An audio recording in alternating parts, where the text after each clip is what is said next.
After Brexit, Boris Johnson's government has positioned itself on the world stage as an independent actor who does not duck back to autocratic countries. But the new self-confidence is also due to the constraints of power politics and threatens to entail economic costs. Will the UK turn into a Singapore on the Thames after Brexit, with foreign policy only concerned with its own profit instead of democracy and human rights? Brexit opponents had repeatedly voiced such fears. But after leaving the EU at the end of January, Boris Johnson's government attracted attention less with calculated interest politics than with bold decisions. Great Britain is remarkably self-confident towards Xi Jinping's China. In response to the new security law for Hong Kong, London is allowing almost 3 million citizens of the former colony to emigrate to the UK. The decision to exclude the telecom giant Huawei from setting up the British 5G mobile phone network and the sharp criticism of the human rights violations against the Uyghurs also caused trouble in Beijing. At the beginning of the summer, to the annoyance of the Kremlin, the Johnson administration introduced a law to create Magnitsky sanctions, with which London has already imposed account and entry bans on human rights abuses from Russia, Saudi Arabia, Burma and North Korea. Observers see a mixture of idealism and realism in the course of the British government. Foreign Minister Dominic Raab is a die-hard EU opponent, but not an isolationist. As a young diplomat, he tried to bring war criminals to the International Criminal Court, and to this day he believes that punishing human rights violators is morally right, as he said. But the new course is also due to practical constraints.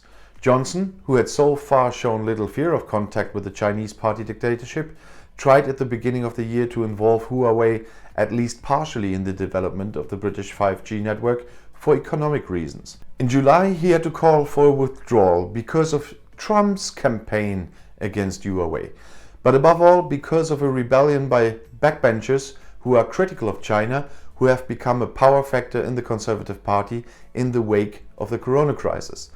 The tabloid Sun has already proclaimed a new era of foreign policy strength outside the corset of the EU. London-based investor and activist Bill Browder is aiming in the same direction. To the annoyance of the Kremlin, Browder and his company Hermitage Capital Management are promoting the introduction of sanctions laws worldwide, named after the lawyer Sergei Magnitsky, who died in a Russian prison in 2009. In an interview with the NZZ and other media outlets, Browder recently said that since Brexit, London has been able to conduct research as it does not have to take all EU countries into consideration.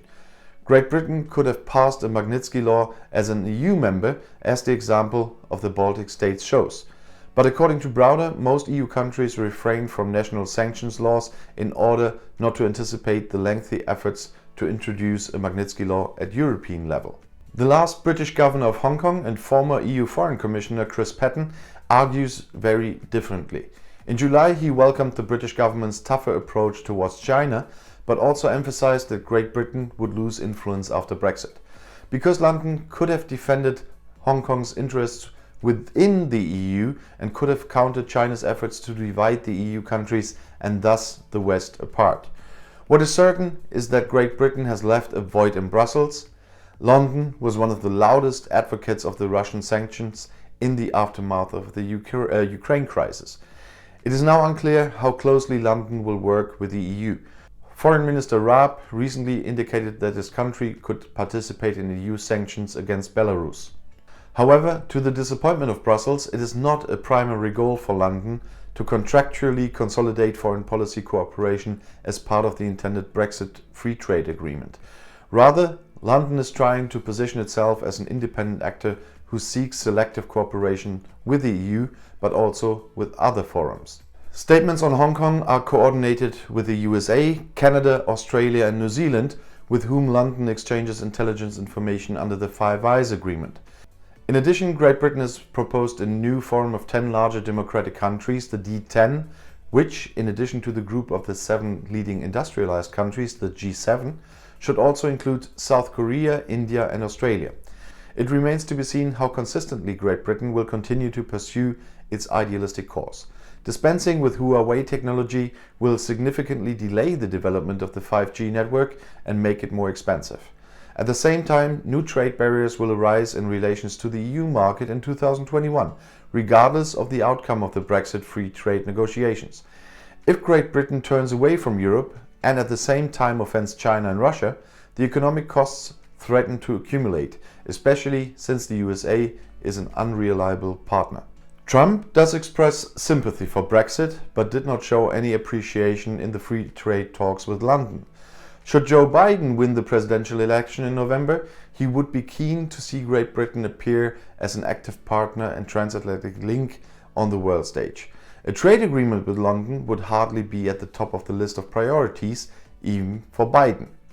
And if you now want to know more about European politics, YouTube has chosen another of my videos right here for you in the end screen, right next to your chance to subscribe to my channel. I'll see you in my next video. Click and enjoy. Viel Spaß!